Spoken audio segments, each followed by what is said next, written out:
the 14, 15-year-old kid version of myself just didn't get into the songs. It wasn't nearly as impactful as the first album.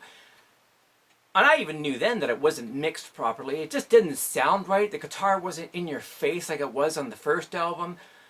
The songs were really not nearly as good, not nearly as melodic. Yeah, I can appreciate it now, but you got to remember, when you're young and not being a musician, that's when your ears truly are fresh and they know what they want to fucking hear. When you become a musician, you kind of distort things and you start appreciating things just because of you know what they're doing on the instrument. But as a listener, I just didn't get into it. I used to just skip over all the songs. I could never listen to one whole song. Just didn't get into it. But on the album, wherever the solo was on each song, on the vinyl, it's always a darker little strip. So I knew where the solos were. I love the guitar solos. I think actually that album is the best for me for his guitar solos because they're so unique and fucking wacky. They're great. But I would just put the needle in the dark spots and just listen to the solos for the longest time. And I can pretty much honestly say they lost me as a fan because they got the first album, then the second. I was like, well, that's not the same fucking band.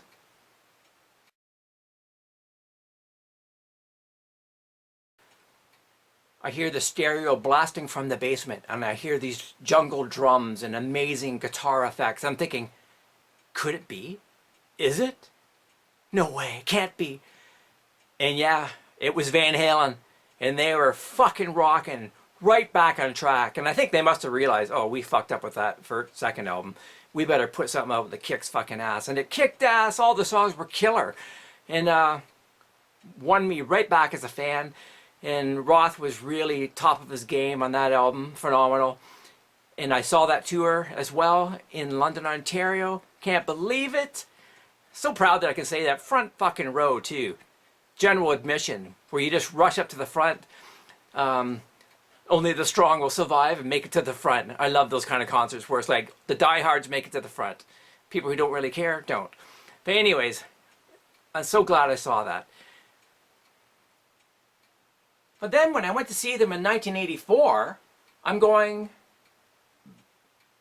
I was like, something's missing here. That's when Roth kind of made his hair go brown because everyone was copying his look. Or maybe he was receding and he thought that dyeing his hair was fucking his hair up, so he got away from the bleach. Who knows? But it just wasn't the same. The clothes they wore. It's amazing how the visual has a lot of effect on your perception of a band. Jump back, what's that sound? Here she comes, full block top down. Hot chill, running down the avenue. Model citizen, zero discipline. Don't you know she's coming home with me? You lose her in that turn. I'll get her.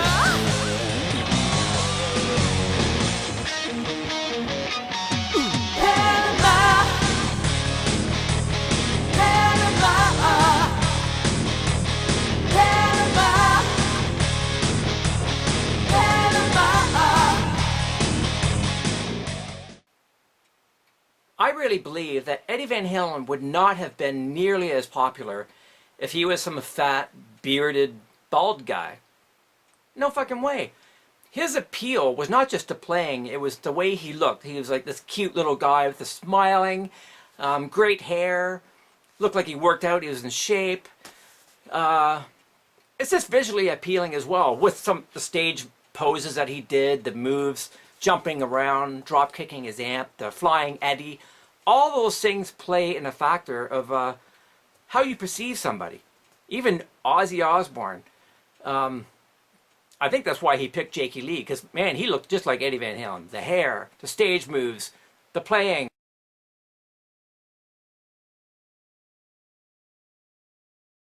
I love Jakey Lee with Ozzy, much better than Rhodes. He was just more tighter, cleaner, more articulate as a player. And this is why, all due to Van Halen, that all the musicians changed how they look. everybody all of a sudden started wearing a bandana around their fucking neck. That was David Lee Roth and Eddie. Like, no one else wore that. You know what cowboys used to wear? So Van Halen wore that. And so everyone else started doing it. And then when Sammy Hagar put it on, I was like, fuck off. That guy bugged me. He was such a dork. Such a wrong choice. You know, good singer. But it just didn't fit Van Halen. He's just way too straight-laced and dorky. Yeah, this really is a shocker that I'm even talking about Eddie Van Halen dying in this fucking episode. Like, what the hell?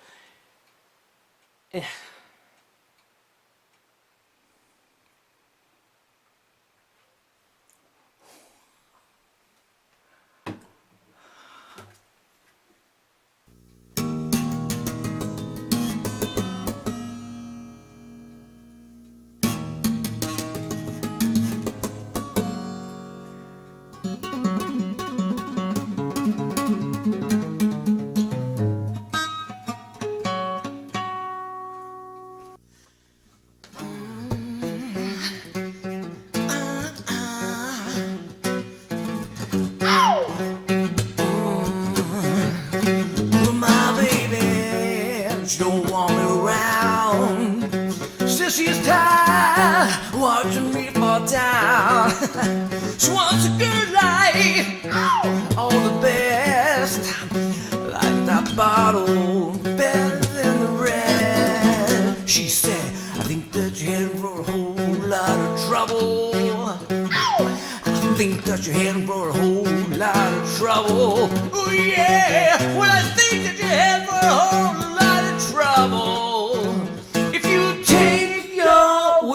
Get home. Take your whiskey home. Yeah, great song off of Van Halen's Women and Children first album. Take your whiskey home, eh? You know, luckily for me, I believe that Van Halen were just clean living guys who worked out, played on the beach, and got off on just performing and playing music. So if I met them when I was younger and realized they all did coke and drank and stuff, that would have fucking turned me off or led me down the wrong road. So you're probably saying to yourself, Steve, we just saw you take a swig of whiskey. You're full of shit. Well, yeah, once in a while, right? You had to get some inspiration for that song at least, right? You can't sing about whiskey without the taste of it in your mouth. But no, I've never really drank or did drugs. I don't mind it once in a blue moon, you know. But when it becomes your lifestyle and a necessity in your life, that's when it's fucked up. You know, even though Eddie Van Halen just recently died, for me, it felt like he died a long time ago.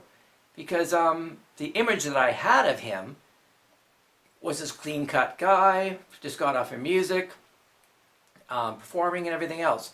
But then when I found out that he was not the person that I thought he was, and they never really did anything great on guitar after, debatable.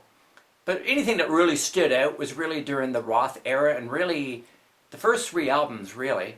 There was a few little guitar tidbits like Cathedral and the beginning of Mean Street, but really, the best stuff really was on the first 2 albums, really. But anyways, so that guitar player even died a long time ago for me, because I just wasn't hearing what I wanted to hear from him.